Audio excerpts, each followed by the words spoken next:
Hey everyone, me Kevin here. Could the cryptocurrency crisis worsen? And what about the world's second largest stablecoin? Could that become unstable? Boy oh boy, we've got some crazy findings to reveal in this video. 3 massive ones that you're going to want to use not only as a potential red flag for stablecoins and USDC, cryptocurrency, but also all of your investments, because my goal is always to educate you, to help you learn more, to not only build your wealth, but protect your wealth. Especially at a time when, folks, take a look at this, we've got 60% of investors and institutions, it is surveyed by Bloomberg, thinking that Bitcoin is more likely to hit to $10,000 than $30,000. So let's see what happens. But folks, let's buckle up and get right into these 3 red flags. Just a quick note though, this video is brought to you by StreamYard. Go to metkevin.com/StreamYard to learn more about professional live streaming software where you can throw comments up on stream and multi-platform stream all at the same time. Go to metkevin.com/StreamYard to learn more. Now folks, you may have heard of USDC before. It is a stable coin. It's the second largest stable coin, and it's created by this company called Circle. And the idea of a stable coin is, as long as it's not algorithmic, is that it's backed by something else, usually the United States dollar. So if you have 1 USDC, it should be worth $1. And we generally know that as long as you hold it in USDC and you don't lend it out, you should have the right to that $1. If you lend it out, then the person you've lent it to has the right to that dollar, but in exchange you get a yield. Okay, we understand how that works. But what's happening, and why could a change in yields be one of the first red flags? And where are the actual reserves for USDC? It might not be what you think. That's kind of scary. But let's take a look at this, because we've done some discovery here. First, we could use the Wayback Machine to see that cryptocurrency yields by Circle for USDC have been plummeting. Here they are at 6.5% March 9th. March 23rd, they went to 5.5%. Then they went down to 4.6% just 6 weeks later, followed by another 6 weeks later, a plummet to 1% yields. And now, folks, you're only getting 0.5% on your USDC.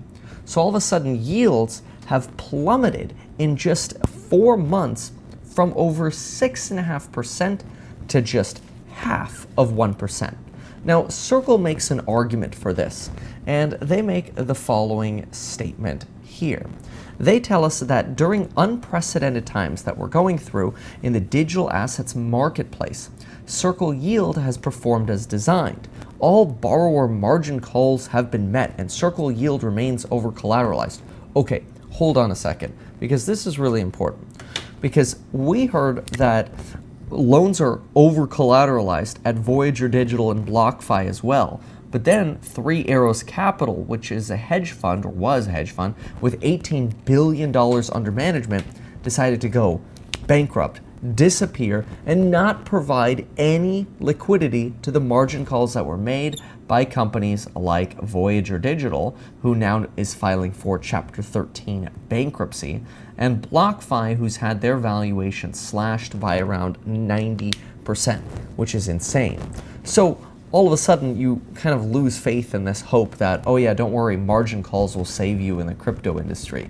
Yeah, no, it doesn't need to. But not only that, over-collateralization is such a stupid word, because if you think about it, if you have $100,000 and a bank lends you $80,000, technically that's over-collateralized because your collateral is greater than the loan. Well, the same is true in real estate. You buy a $100,000 house, you put 20% down, what happens? Oh yeah, you're over-collateralized. Well, that really helped a lot in 2008 in the recession and the financial crisis. Over-collateralization is just a marketing ploy pitch. But anyway, Circle so far says that neither Circle nor their customers have incurred any losses, but as borrowing demand has fallen along with the turmoil in the assets markets, our rates for new loans have followed. This, folks, is a little bit of a red flag number 1. Now we're going to talk about red flag number 2, which is even more wild. But red flag number 1 is basically telling us the following. Hey, Circle, who usually takes your money, your $1, and in exchange gives you a USDC, says that, hey, if you want to lend out your USDC and you give that back to us, we can now lend that to institutional investors. Those institutional investors might get charged, let's say, 8% for a loan, and we'll take 2% of that as a profit, and we'll give you, say, 6% as a yield, right? That's generally how these sort of yield farms work. But what happens if institutions stop borrowing and they say, hey, we'll only pay you 1%? And Circle says, fine, we'll take 0.5%. That means we can only pay 0.5% to you. That means for some reason, there's a lot less institutional borrowing of USDC happening in this space. And for me, this is a little bit of a red flag that maybe institutions are saying, oh my gosh, what if USDC is next? And so this led me to look at the reserves for USDC. The first thing I wanted to do was to get a better understanding of the reserves by hopping over to their SEC filings, which I'm just going to give you the bottom line on these because, as usual, filings get a little boring. So one of the things that's very interesting, though, that we see in the filings is the following. We actually see them mention here that if institutions default, we could see a stress in markets leading to significant liquidity problems and losses or defaults by other institutions, potentially leading to the risk of loss, especially since they mention here that USDC is not FDIC insured and is subject to risk of loss. They also mention that their reserve management policy is to put money into cash and short-term U.S. government treasuries, which that sounds really good. Cash and U.S. treasuries are generally deemed risk-free, right? But when you actually look at state transmitter laws, cash equivalents, which is what you mention over here, USDC tokens issued and outstanding are backed by an equivalent amount of US dollar denominated assets held in relation to permissible investments of reserves. We look at that and we look at what permissible investment reserves could be. We can actually see things like cash and certificates of deposits, high-grade bonds. But look at this down here.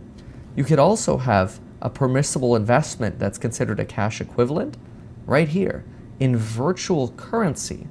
And then it really got me thinking to myself, oh my gosh, what if when they say cash and cash equivalents, so cash and cash EQs, which they say are mostly treasuries, well, what if they're actually counting in cash other crypto? And so that's a little bit of a red flag, because when we think of cash, we literally think of the dollar. But if reserves are potentially being held in other crypto, then and that's a permissible investment via some loopholes of that money being in transmission, then we could have a lot of reserves of USDC actually tied up in cryptocurrency. Now, when somebody from Zero Hedge, a reporter over at Zero Hedge, investigated this as well, and they confronted Circle, Circle responded and said the following: as we have shared publicly, the cash portion of the reserve is held with a number of banking partners. So this is that cash portion I was talking to you about. They mention it's held with a number of banking partners, including Silvergate Bank, Signature Bank, and the New York Community Bank. Now, what's fascinating about this is at first we hear banks and we think, okay, that sounds good. Banks, you know, those must be safe, right? But wait a minute, what's this one right here? The first one they mention, including Silvergate Bank. Well, folks, when you go check out Silvergate Bank, you get a beautiful entrepreneurial website. The Silvergate banking platform is an innovative, or is as innovative as the entrepreneur we serve. Ah, really? Okay, tell us more about this. Okay, we work with innovators in digital currency and fintech. All right, so you do crypto stuff. Great. Oh, what's this? Maximize access to capital? Okay. SEN Leverage provides secure institutional grade access to capital through US dollar loans collateralized by Bitcoin. We create custom lending solutions, and we work with regulated, established custodians to ensure that your collateral will never be rehypothecated. Okay, wait a minute. USDC says their money is backed up by cash and cash equivalents. And so all of a sudden, Kevin here is saying that cash equivalents could potentially be crypto, which isn't the dollar, right? So that's risky. But on top of that, the money, the cash portion, is being held at a bank called Silvergate, which potentially lets you borrow against your deposits.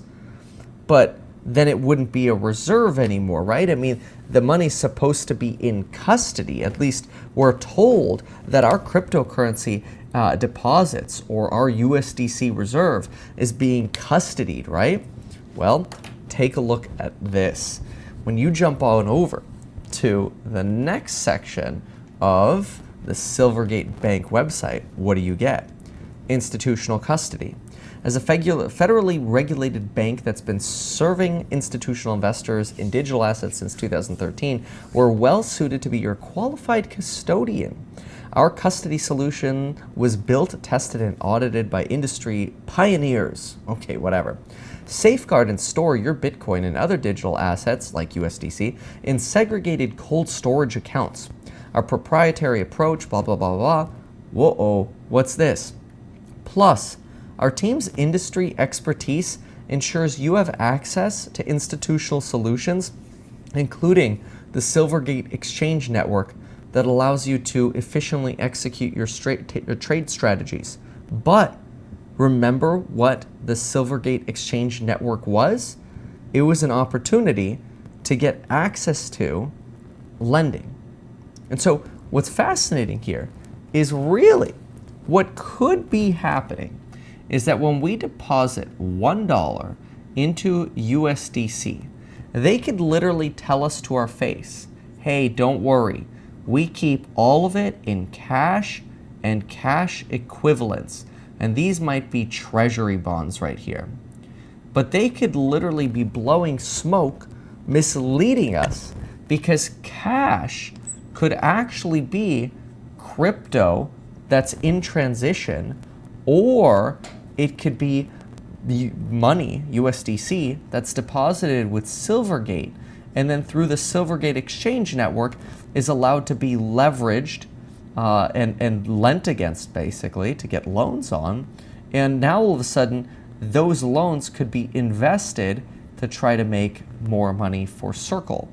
But that then, of course, puts at risk the underlying asset, which would be the USD backing cash. So if whatever they're investing in goes bad, then this cash level could be reduced substantially. Now look, I want to be clear that we're speculating pieces of the puzzle together here because we don't actually have the answers as to where the money is. Where are the reserves? We don't know.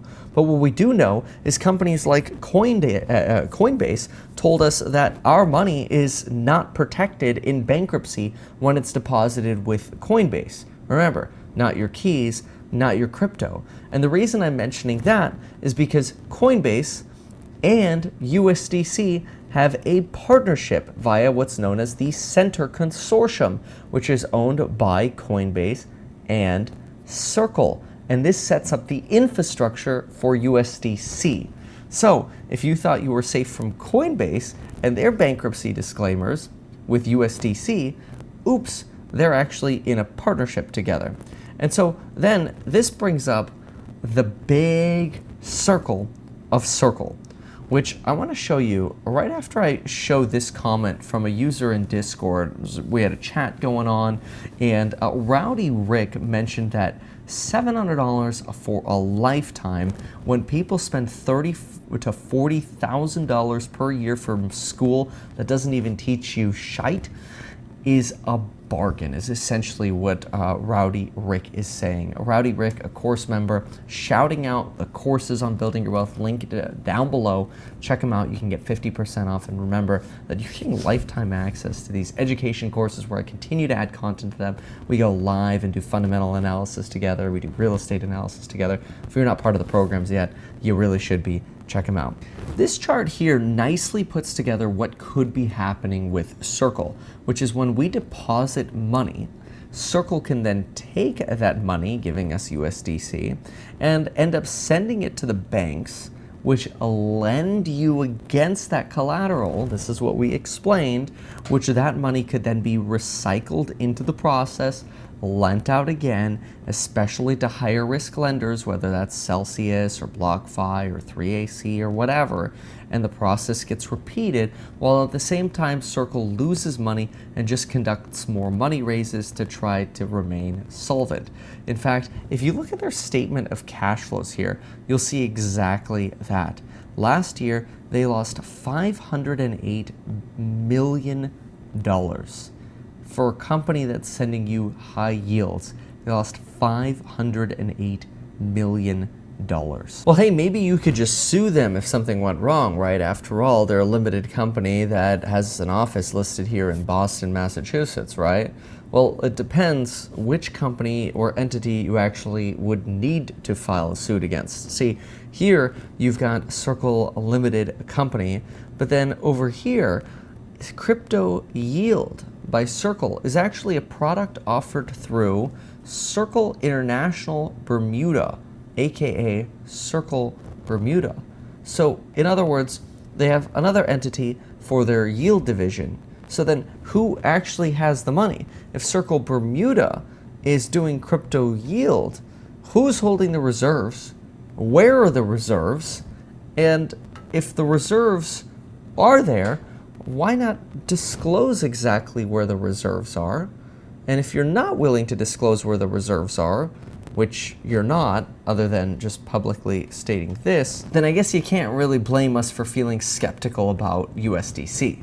Now, some people say, hey, don't worry, USDC is safe because ultimately, if BlackRock is willing to invest in USDC, well, then it's good enough for me. And sure, BlackRock did lead a $400 million funding round that included some investments from BlackRock and Fidelity, but it doesn't mean they contributed the entire $400 million. But what it does mean, or at least what we think it means, is usually when we see partnerships, things go both ways. And what's fascinating is jump back over here and what do you notice? The US Treasury bills are purchased by BlackRock and are held in custody with BNY Mellon. So oftentimes there are more financial relationships than what we see at the surface. This is not necessarily BlackRock just saying, let's put money into Circle because we think it's a great business. It's probably a profitable reason they are investing into Circle, and it might have nothing at all to do with the strength of USDC, which quite frankly, I don't know if even BlackRock knows where these reserves and all of those reserves actually are. But then again, if they can invest, let's just say, just to show you how it could go, hey, BlackRock invested $20 million. Wow, you guys must be safe. That builds confidence. Great. But if BlackRock is getting financial benefits that exceed, let's say, $50 million over every 2 years or whatever, that $20 million gets paid back pretty quickly. Circle gets to maintain this sort of reputable appearance because they have a relationship with BlackRock, who seem to be smart. BlackRock is smart because they're actually making more money, but if Circle ends up going bankrupt because the reserves were invested in a crazy way and the reason their reserves weren't transparent is because they didn't want people to know how their reserves actually were invested, well, folks, then what do you have? You have yourself a big old problem. And if USDC goes bye-bye, a lot of trust in the crypto ecosystem could be lost. So just be warned that this sort of stuff raises red flags, in my opinion. So what's my take on all of this? Well, my take is I would own no USDC in a declining market. Would I consider it in a market that's going up, which is generally when yields are going to be higher anyway? Yeah, because I think the odds of systemic risks in a market that is going up are actually very, very low. But in a declining market, the odds of us having real risks and real bankruptcies that end up shocking us in areas that we don't even think of are very, very high. And so this is where, even with USDC, I personally would stay away from stablecoins until the recession that we're either going through or about to go through is over and we actually see a more consistent move up in markets. And before this happens, because we're not in a consistent up yet, Let whatever disaster needs to happen, happen, but I don't want to be a part of it, because if we have that kind of drop, USDC and whatever you've got in USDC might not be safe. So personally, not your keys, not your crypto. If I was going to own crypto, I'd get it off exchange, but I wouldn't even keep a penny in USDC in this market. My take, my opinion, I could be totally wrong, and maybe they do have everything in cash and cash equivalents. But you should have learned in this video that even those definitions raise some doubt.